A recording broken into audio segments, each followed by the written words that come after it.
Hello everyone, and welcome to day 2 of Here to Stay Baby, a Northern Intersectional Caucus. Thank you for joining us for Black Academia, Surviving in Higher Education. My name is Rihanna Brown, and I am one of the co-presidents of Black Lives Matter Sudbury. Before we get started, we would like to acknowledge that BLM Sudbury is located in Nuswagmuk, later known as Sudbury. This land on which we learn, work, and live is located on the traditional lands of the Atikameksheng Anishinaabeg and the Wahnapitae First Nation in the Robinson-Huron Treaty Territory. We would also like to recognize the presence and important contributions of Métis people in the community and on this land. Furthermore, we want to acknowledge that February marks Black History Month. While oppression, discrimination, and systemic injustices cannot be diminished to just 1 month a year, it is important to recognize this time as an opportunity to educate yourself, your family, and your friends on the historic contributions of the Black communities in Turtle Island. We would also like to take a moment to thank our conference sponsors. It is because of their generosity that we have been able to thrive and present important programming like this caucus within our northern communities. Our moderator for this panel is Shana Calix, Director of Community Relations for Black Lives Matter Sudbury. Our panel consists of Amadou Ba, Takwana Nahu, and Rihanna Brown. Welcome everyone. Biographies for our panel participants and a full list of conference sponsors can be found in our event booklet. We are pleased to offer ASL interpretation for each panel provided by the Canadian Hearing Services. Following this panel, all attendees will receive a feedback survey that can be filled out for a chance to win a prize pack of items showcasing the designs of our caucus artist, Sonia Iktor Katini. Thank you everyone for your participation in Black Academia, Surviving in Higher Education. Without further ado, here is your moderator, Shana Calix. Hello and welcome everyone. Thank you so much for joining us for Black Academia, a conversation surrounding racism and discrimination in educational institutions. I'm really excited about our conversation today to talk a little bit about the experiences of Black academics, their lived experience, and talk about a way for aspiring scholars of color and how they can too survive in academia. So first I'd like to introduce our panelists. First I'd like to invite Takwana to introduce herself. Hello, my name is Takwana. I am currently living in Ottawa, and I'm hoping to start my PhD. Not hoping, I am starting my PhD in September, researching pretty much just the Black history of that area with a very strong Black feminist lens. Yeah, that's me. Great. Thank you so much. Amadou Ba, could you please introduce yourself to everyone?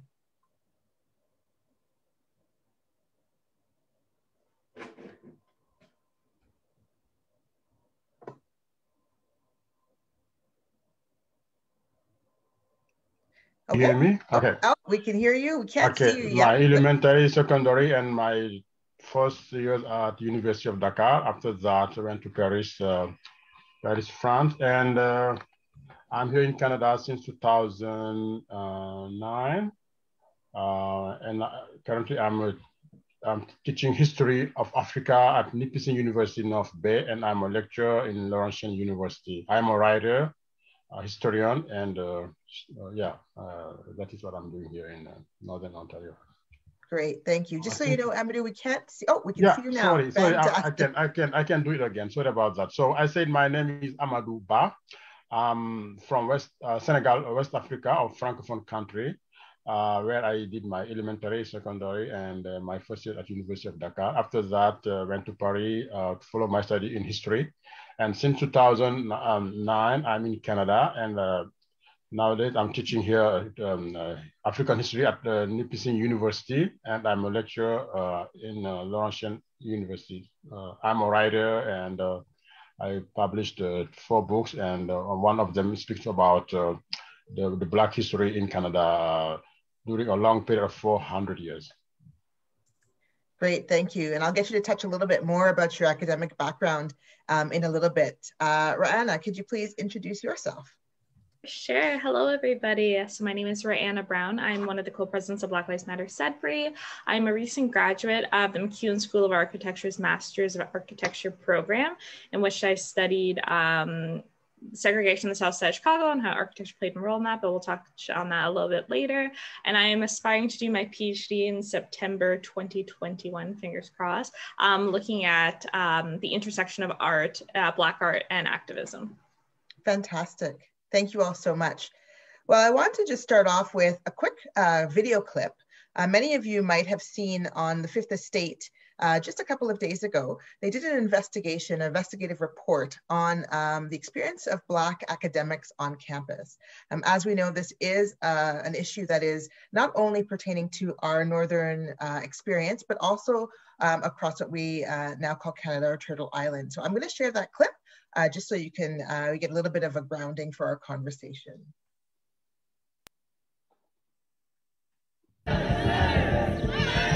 At the height of the racial reckoning last summer, ripping the mask off anti-Black racism. When the George Floyds and Breonna Taylors of the world happened, all the other cases came up. People are like, actually, it's not just this. This has happened. This has happened. This has happened. Kien Ezinwe is a student activist in Toronto. Even in our university, like people are like, yeah, I remember when this teacher called me the N-word. It just kept on coming and coming. It was overwhelming. In fact, Windsor students felt overwhelmed when this professor used the N-word in class. She later apologized. Is explicit racist language in this book. Words such as and numerous racist. And in Ottawa, a student sit-in, protesting dozens of faculty members who defended the use of that word, citing academic freedom. There's also the racism students say they deal with online, with explicit threats like these circulating. People are like, let's hang this person, let's shoot them, let's kill them. Ezinwe says universities are not doing enough to stop it. The blatant fact, the truth, is that racialized, Indigenous, Black students on this campuses that we pay to attend are not safe. Until people saw those messages, nobody believed it. Like, people need to see it to believe that Black trauma is a thing, that anti-Black racism is a thing. And that's the only way we can prove the really messed up things that are happening to us as a community. So that gives us a little bit of, a little taste, I guess you could say, of the experiences of Black students. And if you watch the full documentary, it'll show you some experiences of Black faculty as well on campus. So just sort of having that as sort of the backdrop of our conversation, wanted to just find out about people's academic backgrounds. Some of you have given a little bit of information, but could you delve a little bit more into what your academic journey has been so far? We'll start with Taquana.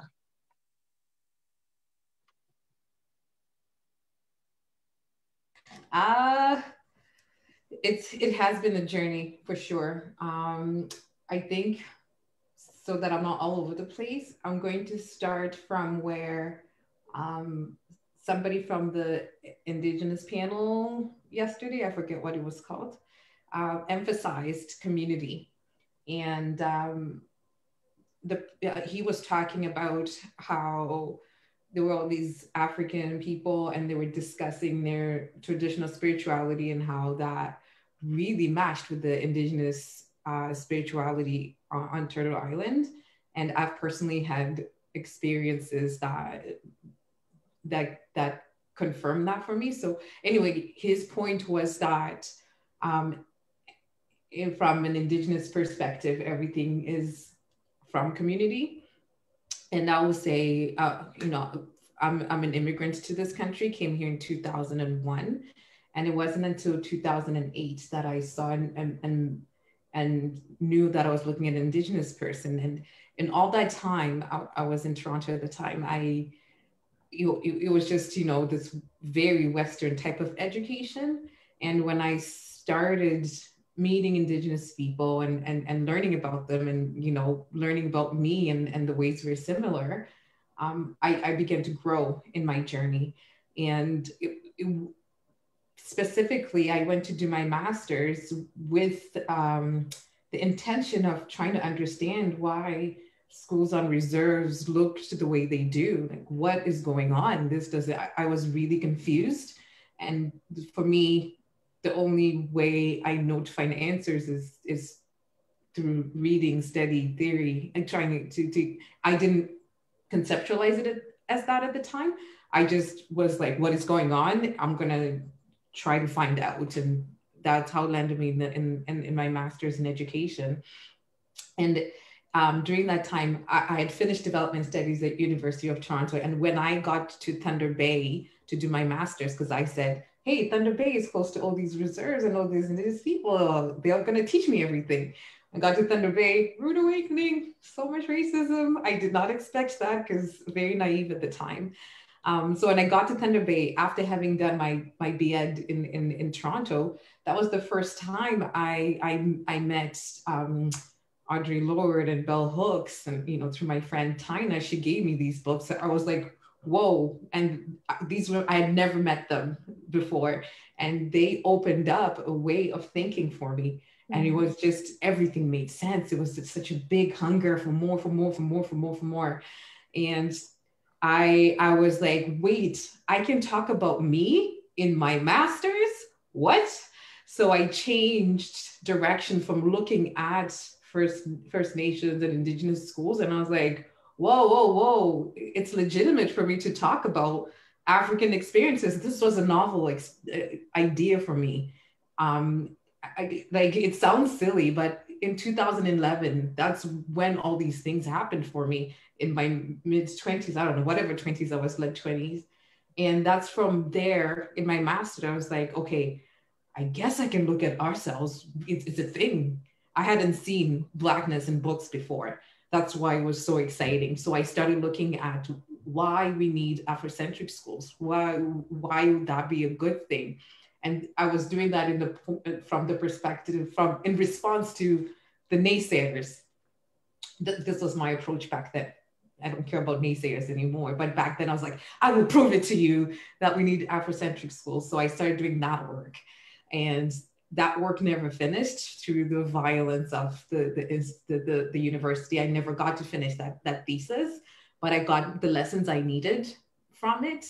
And, you know, I just ended up just tied up with coursework. And then now my journey is going to continue in September, looking for more, because I found out a lot of stuff that needs to be opened.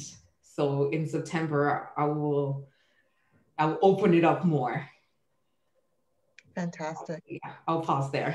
Oh, sorry about that. Didn't mean to cut you off. Thank you very much. I talk a lot, so I tell myself to pause, and then I'll come back. No worries at all. Can't wait to hear more of your thoughts.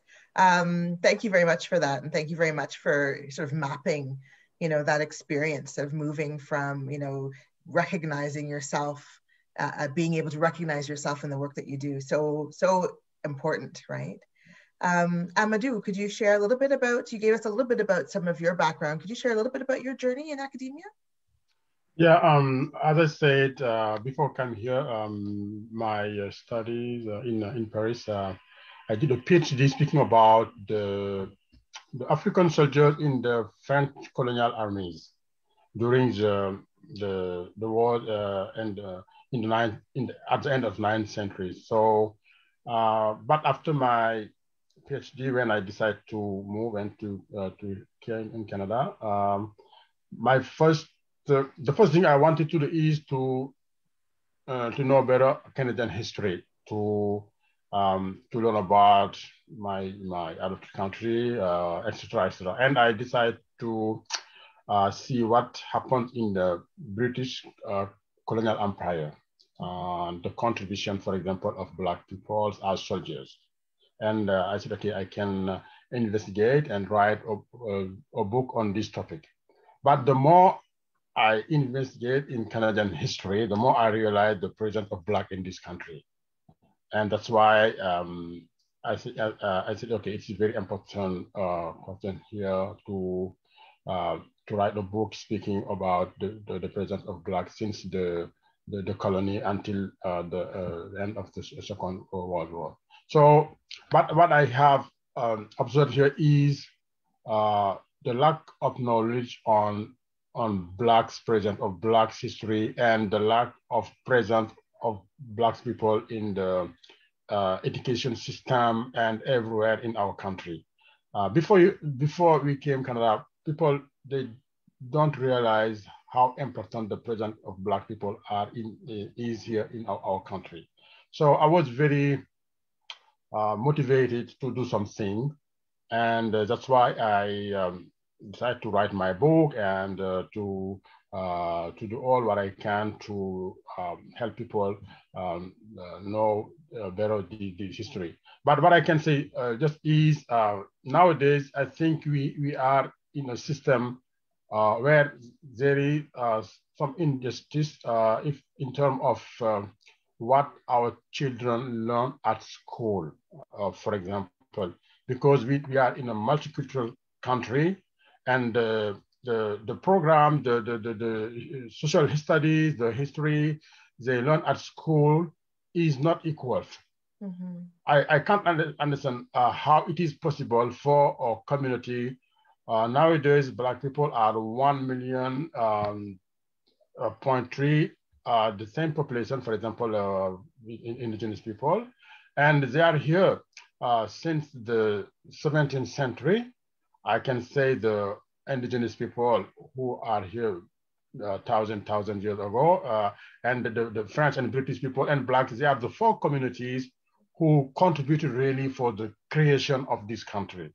And people, they don't know, and I think we have many things to do. That's why I'm very concerned to make people be more aware of this history. And yeah, so I would like to see in the curricula of Ontario this history, the contribution of Black communities, our heroes, and because it is very important for our country.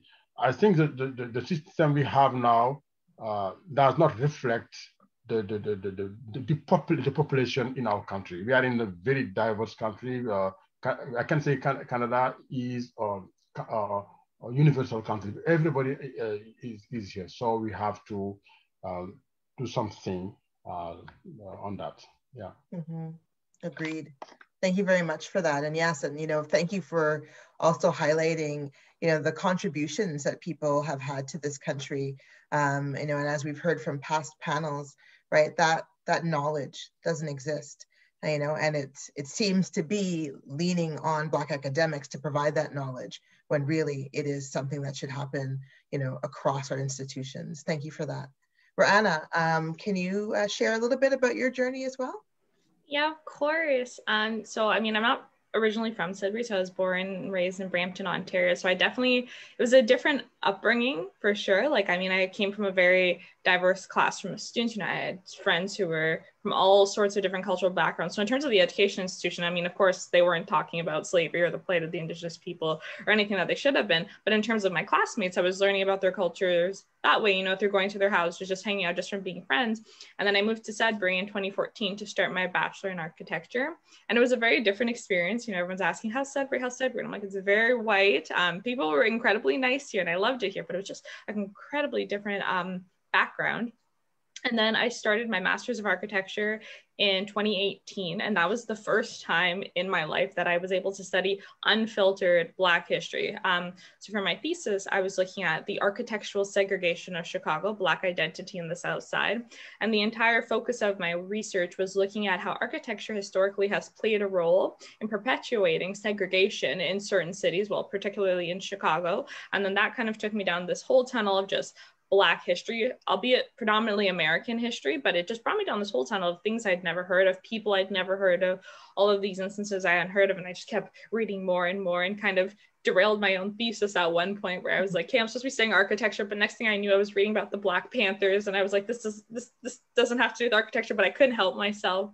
And then from there, it became like an internal education. And I mean, I don't want to say the timing was perfect, but things just started happening at the same time. It was like an unfortunate coincidence that as I was finishing my thesis, you know, there were so many lives lost in 2020. So, you know, Ahmaud Arbery, Breonna Taylor, George Floyd, Regis Korchinski, Paquette, and that all kind of happened at the same time. And it's like I was having this inner awakening as myself as a Black person and within academics as well. And then from there, you know, we got involved with BLM, and then we started the chapter. And so I've been really looking at trying to learn more about Black history in terms of Canada, but also how there's this beautiful intersection between activism and art, or artivism, as some folks call it.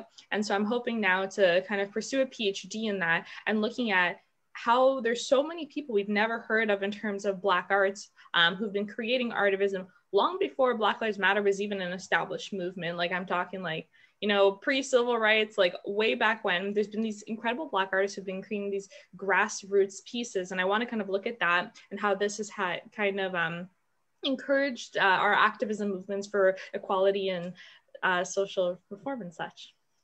Great. Yeah, thank you. It's always so inspiring to hear about your movement through that. I've heard that story a few times, and to see your interest in academia and research grow and grow.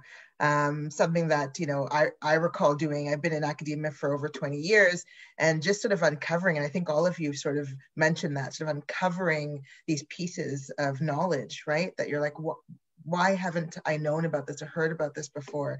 And then, you know, it becomes your area of study and your passion. And, you know, we're, you know, unfortunately, because of that non-knowledge, it does at least open up some more spaces for us to learn. Thank you.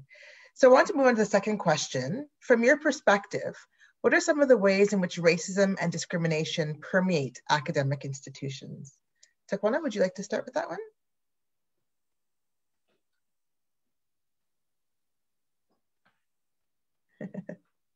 The loaded one.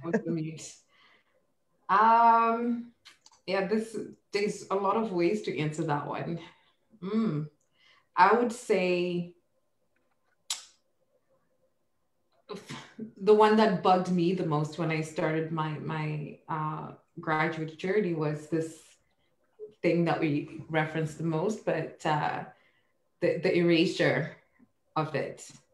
Which it bothers me many times that I only learned about all these theories much later in life and in my academic journey.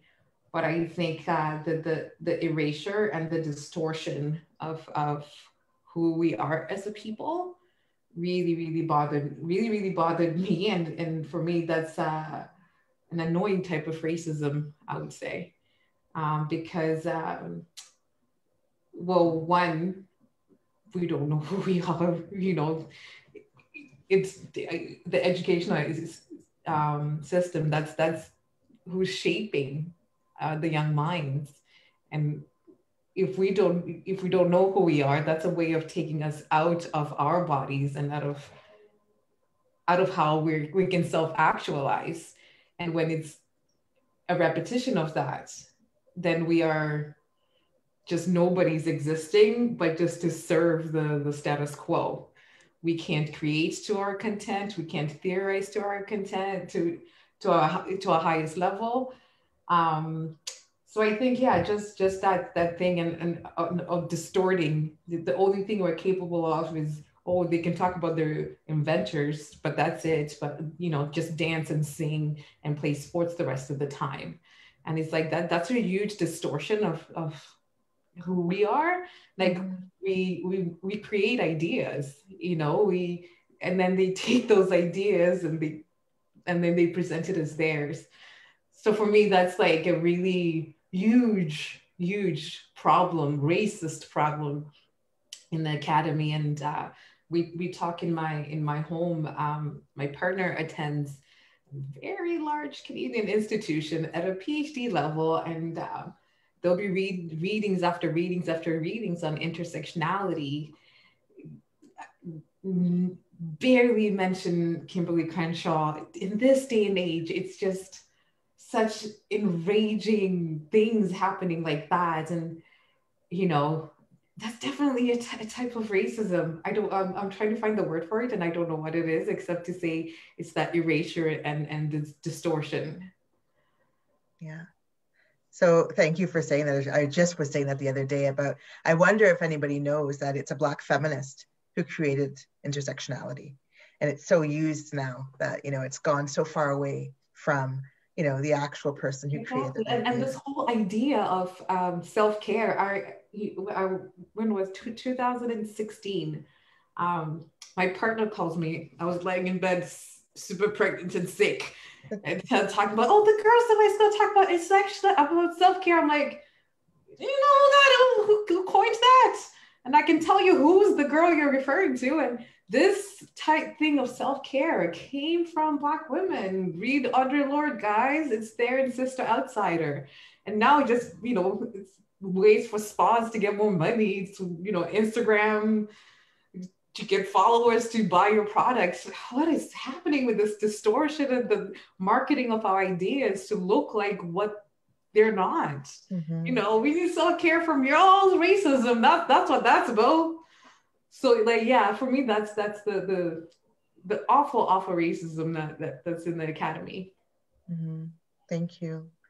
Amadou, do you have some thoughts about that, about how racism and discrimination permeate academic institutions? Yeah, I think this is a very important question. And what Takwa said is very interesting. You have to know who we are.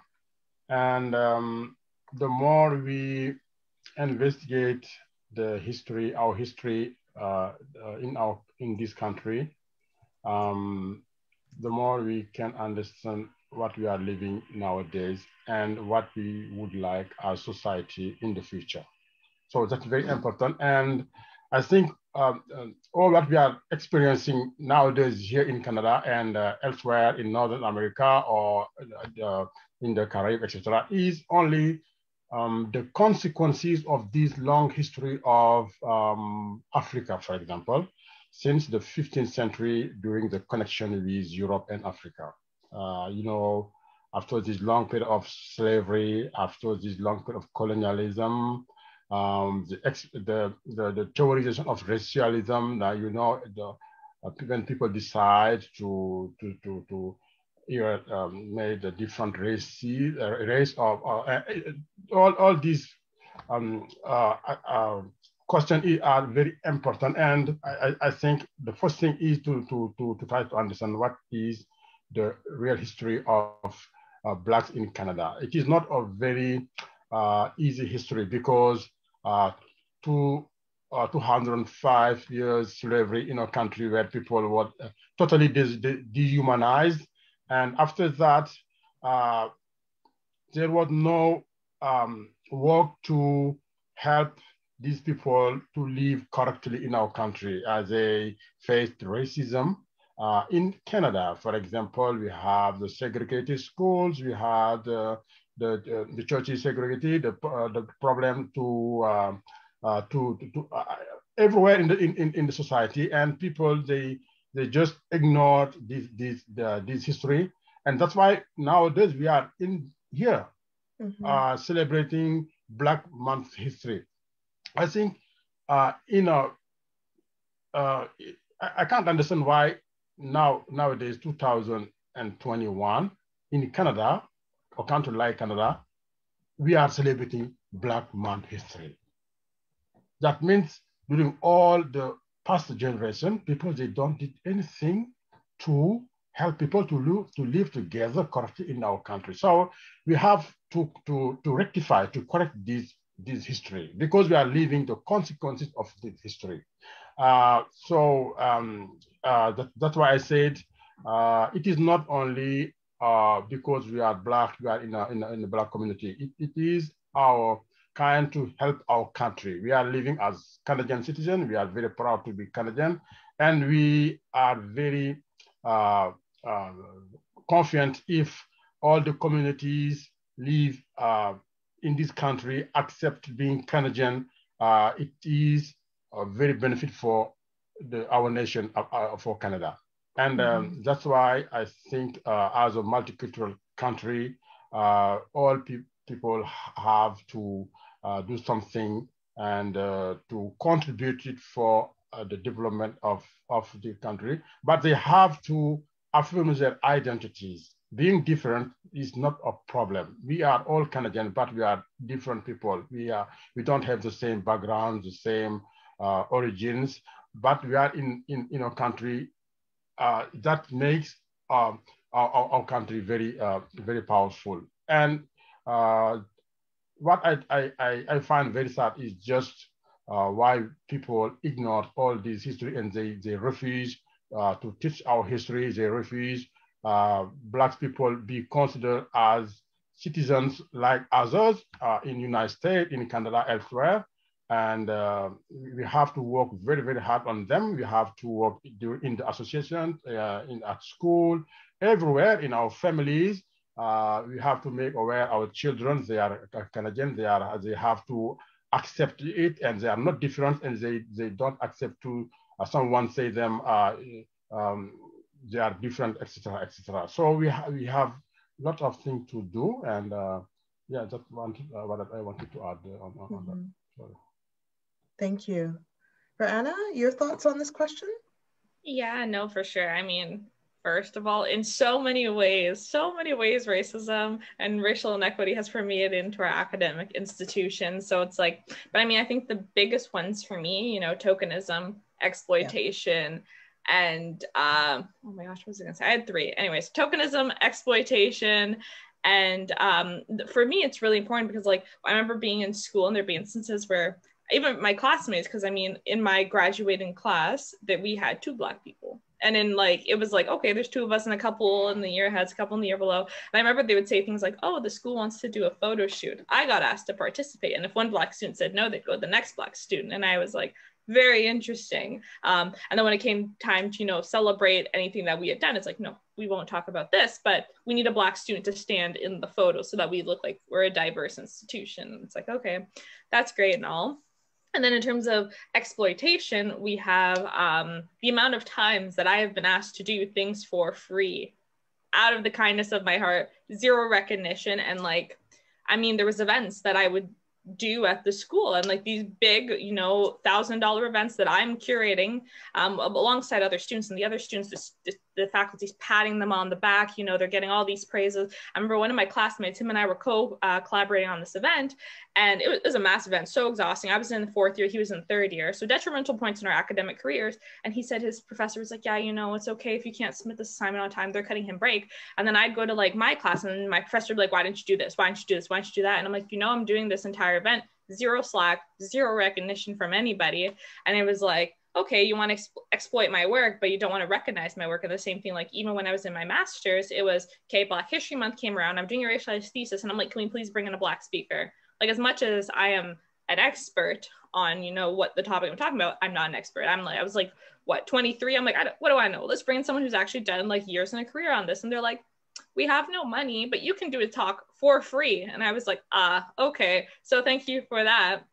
And then, of course, you know, oh, I remember now, performative allyship, one of my favorite things, because, you know, especially with the BLM movement's resurgence, you know, we see the institutions, everyone loves a statement. You know, we all love a statement going out saying, you know, we stand in solidarity with our Black communities. We are here for our Black students. You know, this is perfect.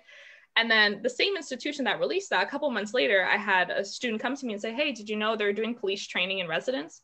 Meanwhile, there was all these things going on in Nigeria at the time. Also, the BLM movement people were still like on trial for these crimes that had happened. They're like, but the police are going to do a training in residence, but we stand in solidarity with our Black students. And it's like, we do love performative allyship. Like, what is changing? It's just everyone's talking about that. And then we're trying to be like, you know, we're equitable. We're trying to be diverse and this and that. And then meanwhile, it's like, but this is just, you know, we put the statement out there, but we're not actually going to do the work. So. Yeah. Oh, yeah. Thank you for that. I mean, all of that resonates so much with me. And I think one of the things you mentioned at the beginning, I mentioned I've been in academia for 20 years. And just a couple of months ago, people were asking, you know, who was the first Black teacher you've had from like kindergarten until university? And the number of people who said I was their first Black teacher, hitting it in university, 3rd year university, right? And so, yeah, I mean, you've all touched on some very important points about like how, you know, there's the overt racism, but then there's that just systemic, you know, racism, you know, erasure you've mentioned tokenism, you've talked about like the lack of education around, you know, our own knowledges. Just, yeah, so great to hear those things, but also so angering, right? Good to know that, you know, that I'm not alone, I guess is what I'm saying as I hear you all say this, but also really angering that this is continuing up to now. So I guess that moves us to our next question, and maybe I'll start with you, Ran. I know you just talked a lot there, but well, maybe we'll go the other way around. You know, how do you deal with that subtle and overt forms of everyday racism in the institution? Happy to sort of find colleagues that can talk about this, but then that stuff just weighs you down. How do you deal with it? I mean, right here, right now, how I deal with it is BLM. But I mean, not everyone has that resource or wants to join a new club because maybe you don't have time. But BLM is my therapy, in all honesty. And it's just not just BLM, but being around Black people, period. And don't get me wrong, I have white friends. I have friends of all different nationalities, and I love them and I appreciate them. But there's something special about being around folks who understand what you're going through. And I know for sure, Shayna, when I met you, it was like, oh my gosh, not only are you my inspiration, but I was like somebody who gets it. And when I say, this was racist, I don't have to defend myself. You're like, yes, you know, just having people around you who understand these things that we are going through. But also, I mean, in one of the other panels, someone was talking about finding that ally that you can rely on, you know, find that ally person, that key person within the institution that you can confide in, that maybe they can help you address these issues of the institution if you don't feel comfortable. Because I know, like, in a lot of my work environments, I was the only Black person, and someone might say something racist or offensive or do something discriminatory, and then I'm just sitting there and nobody says anything, and I'm like, well, I don't want to say something, because then it's like, well, what if my supervisor starts to look at me weird? What if this affects my career? What if this affects my studies? And it's like I've been in some classes where teachers have said horribly racist things, and nobody says anything, because it's like the students directed to feel so uncomfortable. It's like, how am I supposed to address that? So I know finding somebody that you can definitely like unpack it all with, you know, sometimes it's like, realistically, as unfortunate as it is, the institution's not going to change overnight. They're not going to wake up and be like, oh my goodness, we're all racist and we need to change our ways. They're not going to understand that. So it's having these people that you can rely on, and then maybe finding someone maybe at a higher administrative level that you can talk to, that maybe they can help push for these things. Because especially like for me as a young person, I mean, I'm not even 25 yet. And it's like, so frequently I talk to somebody and they will not take me seriously. And I'm like, okay, is it because I'm young? Is it because I'm Black? Is it because I'm a woman? And I'm like, I don't even know which one it is, but like people just don't take me seriously sometimes. And then it's like, but then I'm like, you know, I found very often it's nice to, you know, find that one white person, predominantly a male, and he'll help me push it forward. And like, yeah, as unfortunate as that's one of the things, but I think using our networks and connecting with folks like that is really, especially when you have friends who would check their privilege at the door and they recognize like, you know, I do have this privilege and this is how I can use my privilege to help benefit folks who are being marginalized. And then at the same time, you know, you're counting on one another and you're having this sense of community and really being able to talk about what's going on and unpack it. So you're not carrying all that weight with you, because at the end of the day, racism is not my problem. It's not something that I'm doing. I'm doing nothing wrong. I'm just out here living my life. Racism is their problem. And so why should I have to carry around that weight and that guilt and that burden when it's not something that I've done, you know? Mm-hmm. Thank you. Definitely. Amadou, do you have thoughts about this? About how do you deal with subtle or overt forms of everyday racism? Oh, you're on mute. Okay, sorry about that. So I said, yeah, it's not easy to say exactly how to deal, but I think my experience here when I came as someone who identifies as a Francophone in Ontario, and I was in a community, in a Francophone community as minority, and it wasn't easy being Francophone from Africa and living in a country where people who speak French here are a minority too. So I had to face that and had to work hard in my new life here. But the second problem was my English was not good until nowadays. So I'm not very good in English, but I'm doing what I can to speak English. So These were the two main problems for me. How to identify as African who speaks English in Ontario, and where there is no really connection between the Francophone what we found here in the country and the new immigrants. So the second problem was, so sometimes you feel people, they don't take time to understand who you are, what you can bring, what is your background, etc. etc.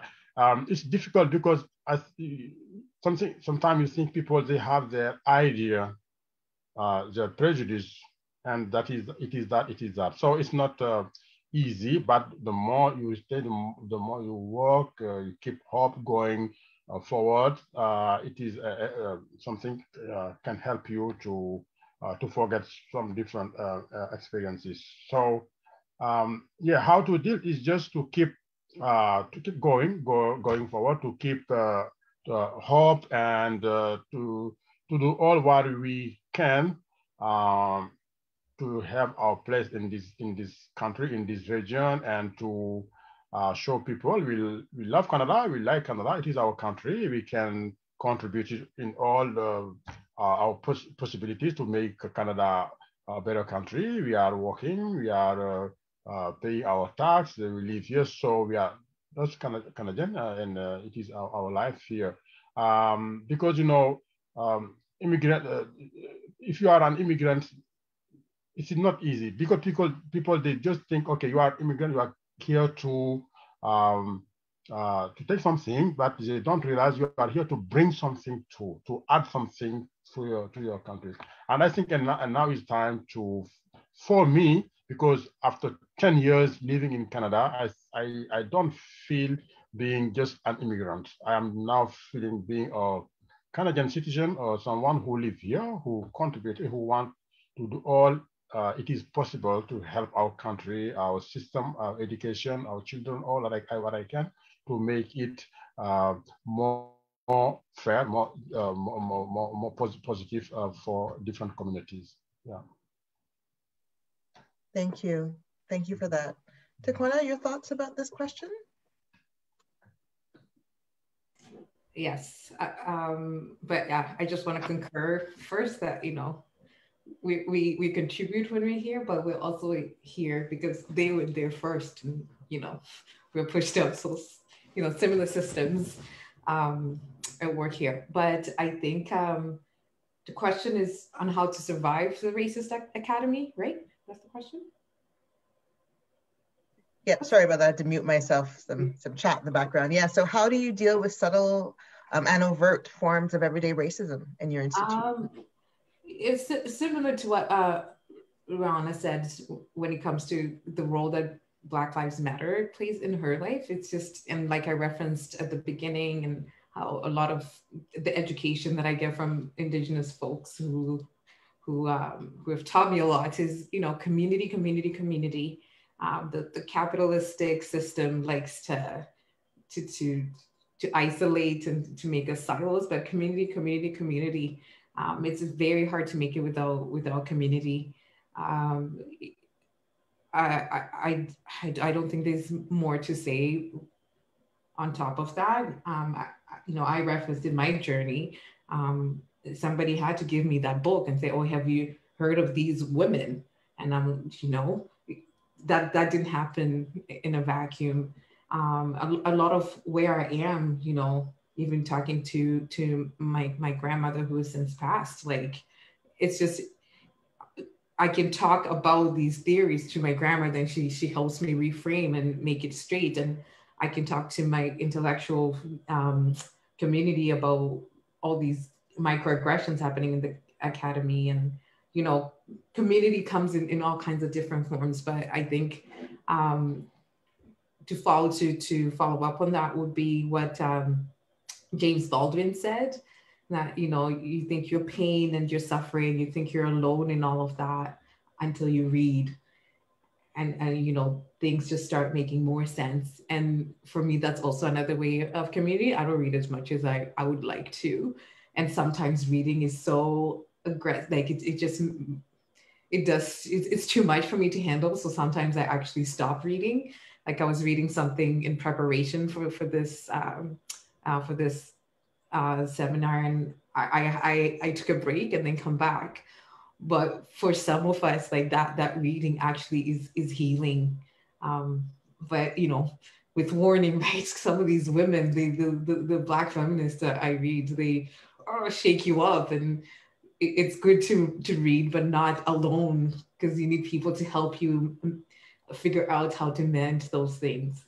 So, you know, being in Thunder Bay, I was very fortunate to have, you know, some elders who took me under the wing, you know, you sweat, smudging, all these kinds of things. Like you can't do it alone. And the academy is so racist. You need people to help you mend, to help you heal, to help you take a break. You know, also watching trash TV, Young and the Restless, whatever. That also does the trick. Thank you very much for that. And that, you know, I echo all of that about the importance of community, and also the importance of the words of those who've come before us, right? Like just knowing that we're building on that, but also finding some form of inspiration, support, connection in that way is also really important. Thank you very much for that. So I have one more question before we go to the Q&A. And that is, what advice would you offer aspiring academics of color? Ra'ana, did you want to start with that one? For sure. And I mean, this one is something that I definitely hold near and dear to my heart. I have two younger sisters, and I'm like, I see them going through it, and I'm like, it's not going to be easy. You know, it's not going to be easy, especially if you choose to study a racialized topic or something about a marginalized community. It's not going to be easy because people are going to push back, but it's one of those things where you know you're doing good work when you get the pushback. And that was something that took me a long time to realize. Was I was doing my work, and it was like people were like, well, how do you know this is racist? How do you know? And they were questioning every single thing I did. And I was like, oh, well, maybe my work's not valid. And then, you know, my advisor sat me down. She's like, no, you're doing it. Just like keep pushing, like you're doing it. They're fighting you because they know it's gonna cause ripples. It's gonna cause these waves. So like, keep doing it. And it's like you all were saying, you know, look at those who have come before us, because like if you read back to like a lot of the things, like I did this long journey of looking back into these Black architects and looking at their journey, and it was like the first guy, clients wouldn't even shake his hand. And then the next Black architect, people were like, you'll never make it, not knowing that the other architect was his mentor and things like that. And you see how they grow and have these huge renowned firms now that everyone's like, you know, that white people are the first to sit there and applaud and be like, oh, look at these beautiful Black firms who have grown so much. And I'm like, meanwhile, it was them who were trying to tear down the very institution of this.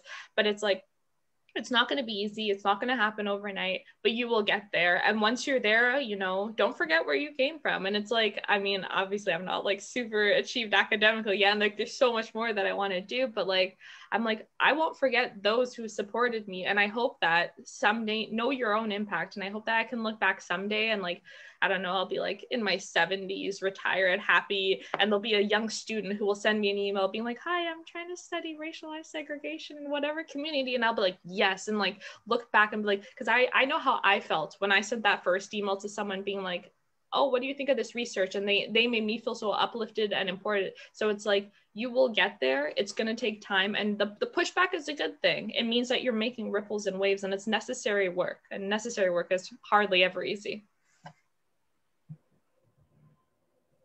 Thank you so much, Ra'ana, for that.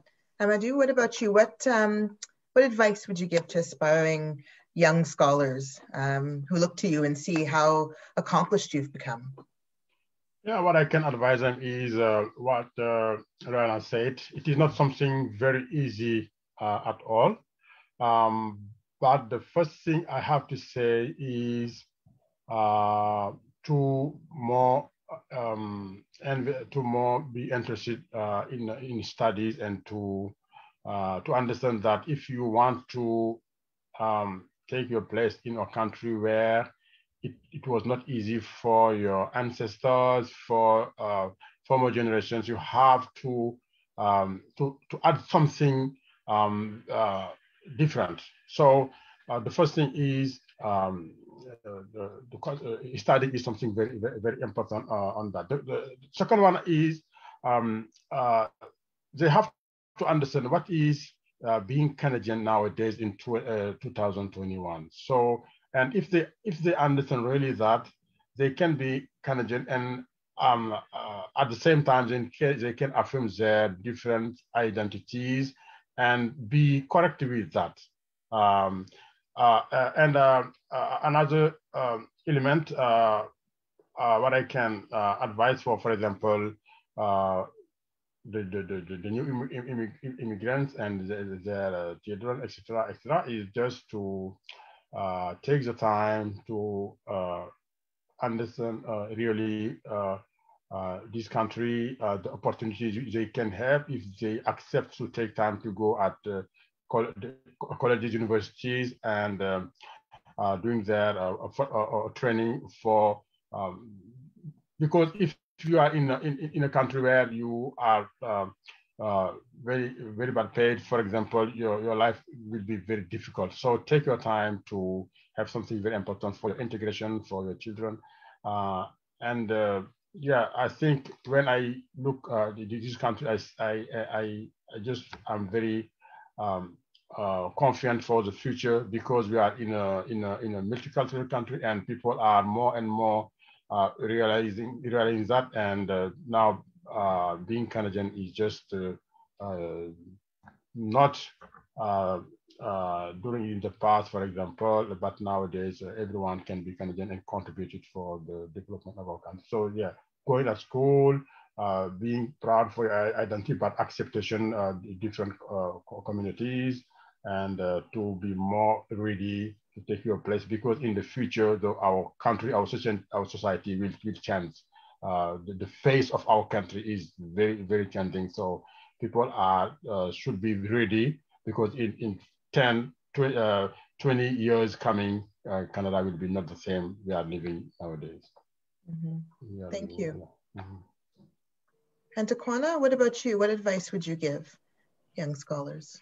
We should have asked me this question at the beginning, and I could have talked about that the whole way through. I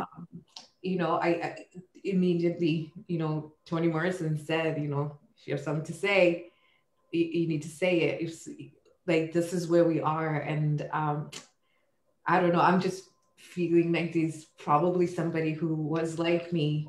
It's overwhelming and daunting sometimes to look at what the academy requires and what your voice wants to talk about. It totally does not match. And I know for myself, it totally does not match.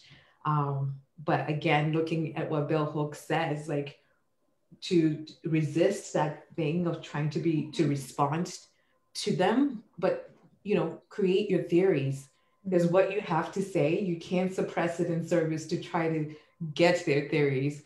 I'm not trying to do this on purpose, but like, I haven't read Foucault because I tried it, don't get it.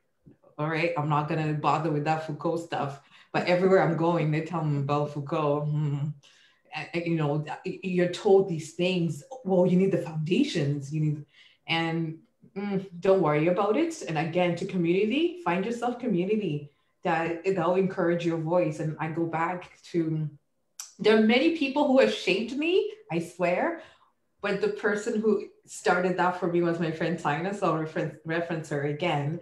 When I was doing my graduate work, when I was still trying to figure all this stuff out, I was asked to guest lecture for an undergrad class, political science. And it was a section on feminism, and, good insight on that professor, male professor, who said, do you want to do this section on feminism? And I'm like, okay, but, of course I didn't know a lot about it. And I went to my friend Tina. I'm like, I felt it was so difficult, and I was panicking. I was like, I don't know where to start. Oh my God, I need so much time. I need to read Gloria Steinem, I think her name is, and them other ones. And she's like, speak about what you know. Mm-hmm. And that was so freeing. And I went in and I found all these things on African feminism, and my goodness, I was learning about female husbands and all these things. And I was speaking about, of course, like Amadou said, it's a lot of work But hey, if you're doing transformative work, if you're doing work that heals you, that heals your community, that nourishes your soul, that's work that you can sit there and grind till 2 a.m. until it comes together. And you know when it's come together. For some of us, it's like what Alice Walker says when she finishes writing a book. Sometimes she feels like the characters just kind of the end. Everybody says goodbye and it's done. And I feel like if you listen to your voice, if you insist on honoring what you have to say and not fall to the pressure that makes you, for myself, tries to force me to read all these stuff I don't get. Like, honestly, I don't get Foucault at all. I tried to, but then sometimes I'll be like, I'm gonna really try today. And I'm like, I could be reading all these other feminists who speak to me, who want my healing, and I'm giving time to this stuff. And I hope that, you know, whoever needs to hear this, do what's required of you just to get through that process. But as you're able to shape more of your work, I found that resisting the urge to put a mirror to racism, and actually doing the nourishing work, listening to your voice, and hey, read Black women, you know, there's a podcast out there literally called Cite Black Women, you know, do that kind of stuff that nourishes you, that heals your soul, and in community, because sometimes you get lost. Like, I was surprised how quickly I got lost in trying to, I gotta do the foundational text. Who's all say this? Who's all say that? And really, when I went to the African feminist stuff, like that's me, right? Like, I'm an African woman who's a feminist, and I was able. Many of us wouldn't be here without our grandmothers, and I was able to really put my grandmother at the center there. That's meaningful work. That's meaningful work. To do meaningful work, you gotta really listen to that inside voice here. And, you know, I'm gonna just touch a little bit on somebody who said, you know, how do you bring in voices? There are lots of us who have lots to say. Honor our voice, honor our work, support us by paying us when we do this guest lecture, when we come to do all this stuff. Because for me, I wouldn't be able to do this PhD that I'm gonna do if I didn't have the money to pay for it, you know. And the woman who taught the first women's studies course at Lakehead University is a Black woman. Nobody knows that. And I know that I have to do that work. And I tried to do it by myself, and I had to stop because I have to go to work because I gotta feed my kids. So it's like all these stuff get in the way. But when you have your vision, listen to your voice, you know, honor your voice. What you have to say, you think what you have to say is common knowledge. You'll be surprised. Like, your lived experience is unique to you. And particularly that Black feminists will tell you this time and time again, specifically because where we find liberation, if we are true to our voice, true to our location, true to our community, that's where the real liberation is. And finally, in reference to what I said earlier about sometimes it's too much for me and I can't handle it, I think of Audre Lorde again, who said the learning process, it's like, you know, you can incite it like a riot. That's why I'm in the academy. For different, that could mean a lot of things, you know. A lot of us are out in the streets because of the learning process. It's always something when you meet somebody who was me 10 years ago, who's meeting these theories for the first time, and they're like, the outrage of, the first day I met the word, I read the word white supremacy, I couldn't stop telling everybody, guys, I have found the answer. And for me, this was like transformative work. So all these words to really encourage, we need more of all y'all's voices out there. The academy is violent, but when you make your community, you find people who understand what you have to say. And sometimes they don't come in the skin color that you'd expect. And that's why it's important sometimes to listen to ideas, because sometimes, you know, not all kinfolk, you know, not all skin folk are kinfolk. So yeah, be careful too, to just, Black person, you know, go for the ideas, because, you know, that's what's going to save us really at the end of the day. I'll stop it here. No, I love it. And thank you for bringing up all those amazing Black, lesbian, and Black feminists into this conversation. It's like their words are just surrounding us, right? As we have this conversation. And I am going to be emailing you after the session just so that we have more of this chat, because I need it. I needed it. So thank you so much. I have a question here. This one is, what are the particular issues faced by racialized Francophone academics in university campuses in Canada? So I think this one is for you, Amadou. I can say it also in French si tu veux. Est-ce que tu veux en français aussi? Ou tu peux le lire peut-être? C'est sûr que je serai toujours mieux en français, mais compte tenu des gens qui nous écoutent, je vais répondre ça en anglais assez rapidement, de façon résumée. So what I can say for this question, I'm going to answer this question by using 3 L's. The first L is the lack of programs for the students in these for example, Laurentian or everywhere in our province. So sometimes I feel the lack of program really which interesting our students.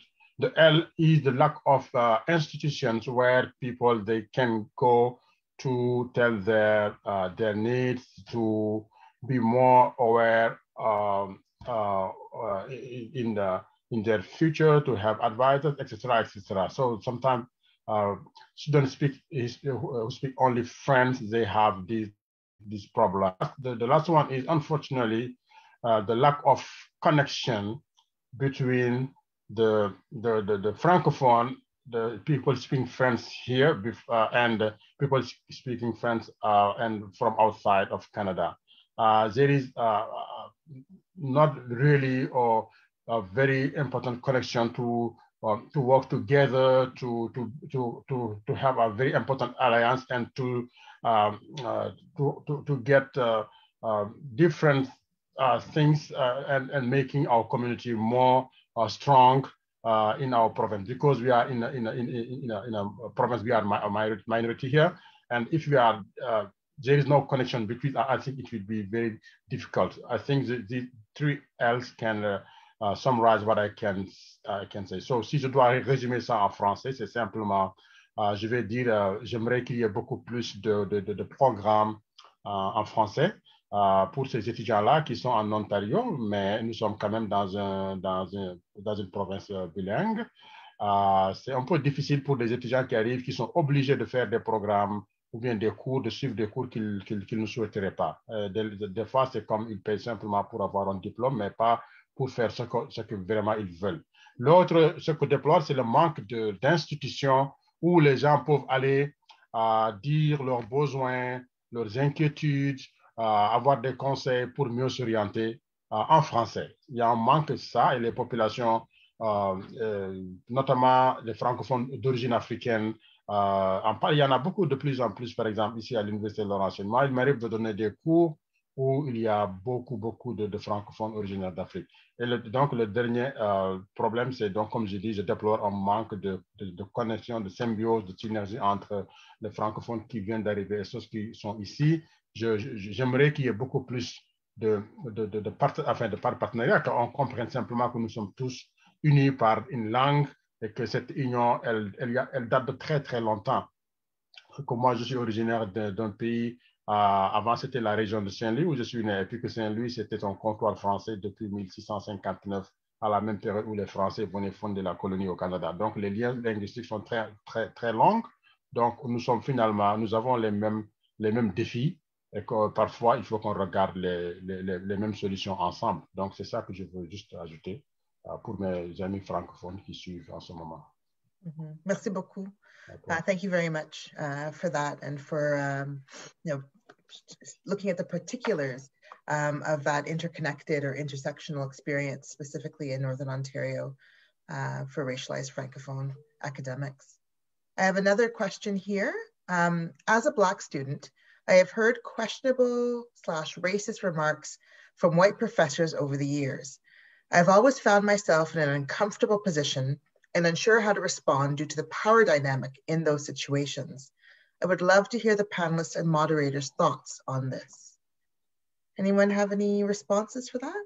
Maybe Taquana or Anna? I mean, okay, it's really hard because I've been in the same position where professors have said racist things, maybe not always directed at me, but like to my classmates. And you're first you're in shock because you're like, this is supposed to be someone I look up to, and they're saying something damaging against me and my community or my friend in their community. And it's like, it's very hard to address. Personally, what I did was I was like, which this might not be the approach for everyone. I was like, you know what? Don't respond. First and foremost, I did not respond because I was like, you know what?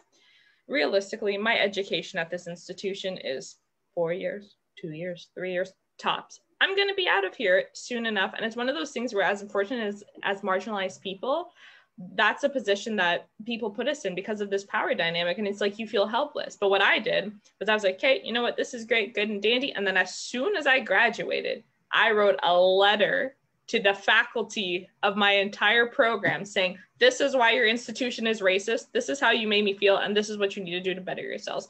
Because I was like, as a student, first of all, half of the time they don't respect you and they look down on you because like, well, a lot of times faculty have this superiority complex. And I'm like, yes, you have the benefit of just being older than me. And that is why you have more education than me in a lot of instances. Because I'm like, we're not the same age. I couldn't even have as much education as you do if I wanted to at this point.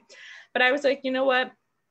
Don't let them, I don't want to say don't let them see you sweat, but don't let them diminish you first and foremost. Like, you know, a lot of times faculty will be like, well, you're Black, so what do you think of blah, blah, blah, blah, blah. And it's like, well, I don't speak for all Black people. First of all, I'm not the expert. You need to go educate yourselves. So first of all, address it. And if others have something to say about it, address it. Because I know sometimes my classmates would say things on it, be like, oh, that's weird.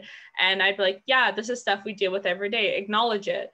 Don't try to ignore it. It's not like I'm going to be hush hush. I address it to my classmates always. I'm like, this is why this made me feel uncomfortable. And a lot of times classmates will go to bat for you and they will address it because like something so freaking that we say as Black people, it is not our jobs to tell you when you are racist. That is not my job. It's not my fault you're racist.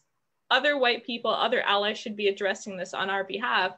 And don't brush it under the rug, you know, talk about it, heal in regards to it, let those feelings come out. Because when you hold on to it, you start to harbor all this negative energy and you start to feel really bad. And that's something that I was feeling, you know, I finished my master's and I was super angry at my institution and at so many of my professors and my classmates because I was like, no one looked out for me. I was dealing with all this discrimination on my own. And then in being a part of BLM and really starting to talk about these things and unhash it, that's where the healing began. And then of course my letter, and speak about it. Like, I'm not going to like, I mean, obviously it's one of those things where you don't want to like not burn the bridge, but like while you're a student, it's hard to address it. But it's like, now look at me. I got my 2 degrees, I finished. And as soon as I finished in the summer, what was the first thing I did? I got up on my soapbox and I started speaking out against the institution. I was like, I will not let you diminish me the way you have diminished others before me. And I will not let you diminish the students you have now, you know, and don't participate in that. And then remember, like, if you go back into the institution, you become an academic,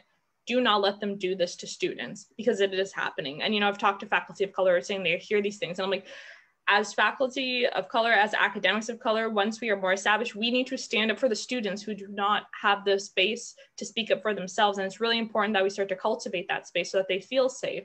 And also, if something happens for white allies, especially, if you hear a faculty member say something racist, offensive, discriminatory to one of your marginalized classmates, this is your time. It is your job to speak up. It is your job to tell your professor what they did wrong and not stand there idly by, because especially as white people, when you remain silent, that tells the faculty member that that is okay and it is not. So use your privilege, check your privilege, and speak up.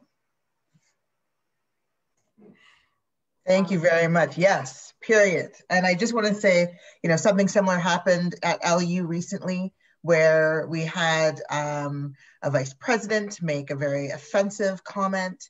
The number of white faculty members who came to his defense, and faculty of color, and so that not all skin folk or kinfolk piece is very important, came to defend him. But then it was the ones who then came out to speak against him and to speak against the folks who were supporting him. And it was like, at least I could see, right? It wasn't everybody, but there was a movement there. And so yes, it's really important. I have a lot of questions from allies in this panel asking, what can they do? What can they do? And Ra'ana just said it perfectly, right? It's for you to speak up. So Taquana, do you have a final thing to say about this before we? Well, I just want to encourage this person, go get Sister Outsider. And there's a whole chapter on that. And I'm just going to read one quickie quote. This is Audre Lorde saying, you know, speaking about this, it's because it's a very important issue, being able to navigate this thing. And I'm still, I'm a grade 4 teacher, and I still have to navigate these things way deep into my career. It never ends. But she said, I've come to believe over and over again that what is most important to me must be spoken, must be made verbal and shared, even at the risk of having it bruised or misunderstood, that the speaking profits me beyond any other effect. I'm standing here as a Black lesbian poet, and the meaning of all that waits upon the fact that I'm still alive and might not have been. And, gauging also for yourself.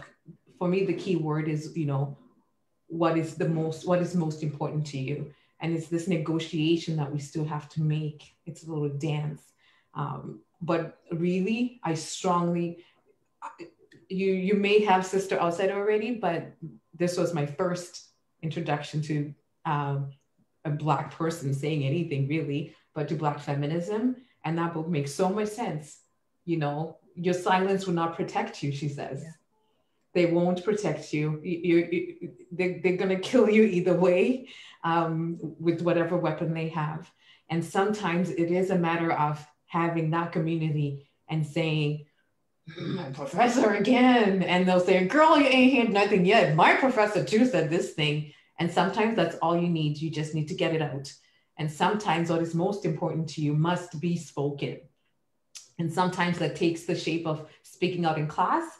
And sometimes it takes the shape of, I'm going to have a round table at my university to discuss the microaggressions or the avert racism on this campus. Or sometimes we're going to have a round table where Black students talk about their experiences and, you just share. But really, if you leave it in here, this is my grandmother again. She was known to just be cutting with her words. She used words that, in my language, that it actually rots you inside when you keep it. So get it out. And I'm finding myself more and more like that. Like you don't want that rot left in there, and it will mess with your head. It will really mess with you, and you won't have, you won't be the best you. And that's the goal, right? That's why they bruise our education so that you are not who you are supposed to be. I'll leave it there. Thank you. So we are at the end of our panel. Any final words before we close? Yeah, I just want to add some. Yes, go ahead. Okay. So I said before I would like to add something. The imaginaries are very stubborn, and we have just to keep going and to work. Because I have an example in my mind. In my classes, I had a student. He is a descendant of Black loyalists. These guys came here after the independence war of United States. He is a descendant.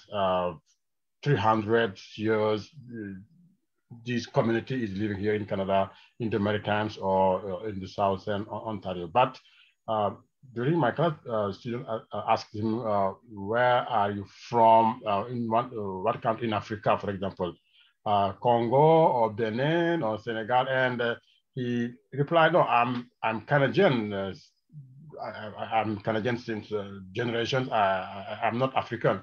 But this question and the insistence means that in the mind of many people, if you are Black, you can't be Canadian, and we have to work on that. We have in our population, Black Canadians for 300, 350, 400 generations here. And it's very important to be aware on that and to make correction in our histories for the future. And it is the kind we can fight against racism, against discrimination, all the problem we face nowadays. So thank you so much for giving me the opportunity today. Thank you. Taquana Arana, final words? Last thing, I mean, to Black academics everywhere and to people listening, know your worth, know your value. Do not do the work for free. And that's something that I'm still grasping now is they're going to ask you to be the Black person in every group. They're going to ask you for the feedback. They're going to ask you what is and what isn't racist. Do not do the work for free. Know your value. You are already eons more educated based on your lived experience, point blank, without even reading a book. You have this, you have value, and you deserve the recognition for the work that you are doing. And even if the institution doesn't recognize you, recognize yourself, know your worth, and know your place. Thank you. Taquana, final words? It's similar to that, really. Like I've said before, the academy is full of mediocre folks who are faking it till they make it. And you would be surprised if you're hesitant, like I was. I had too many of these racist things, my stuff being stolen, my not being paid by other Black professors for same work that they were paying other way. It's just too much. And there's so much going on in the academy to try to get us to not make it, especially if you're, there's all kinds of things. You have something to say that they're eager to actually steal. So, because it's that valuable. We need to craft our own theories. So please come in, not just to disrupt the academy, but so we all work together to create these new realities. If you need to pretend that we're gonna make a brand new, what's it called, that thing, Wakanda, if you need to, that kind of like wild thinking, but we all have something to share. And some do it in music, which I couldn't do. Some do it with art, which I could never do. Some do it with theory, where I land comfortably. So, you have something to say. Just don't let them tell you different. And don't let them intimidate you with their weirdo old men text and tell you that you need to understand the canon before you can move on. I'm doing just fine without their canon. So, yeah. Awesome. Yeah. Well, thank you all so very much for your amazing words, for this amazing community that we've built here for an hour and a bit. There's been some more stuff in the chat shared there. I want to thank you again for your words, and I look forward to being in touch with all of you to continue this little community that we've created here as well. Thank you everyone for watching, and Bamapi. Thank you. Bye.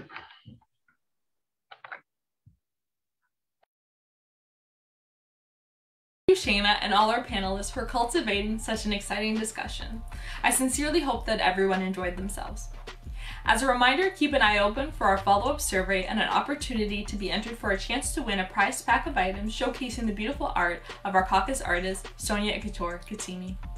After a brief break, we will be back with Here to Stay Baby, the birth of Black Lives Matter Sudbury at 4:30 p.m. For Northern Caucus information, please consult our virtual event booklet and stay tuned to our social media. Thank you again to our sponsors, Cambrian College, Canadian Mental Health Association Sudbury Manitoulin, Centre de Santé Communautaire du Grand Sudbury, Centre Victoria pour Femmes, Collège Boréal, Galerie du Nouvel Ontario, Greater Sudbury Public Library, Laurentian University Université Laurentienne, Public Health Sudbury and Districts, Réseau Access Network, Société Alzheimer's Society, Sudbury Action Center for Youth, Thornhill University Women's Gender Sexuality Studies Department. And remember, Here to Stay Baby is not only the header of this event, but a battle cry for marginalized communities residing in Northern Ontario. Our lives have value, we belong, we are here to stay, baby. Thank you for joining us and have a splendid rest of the day.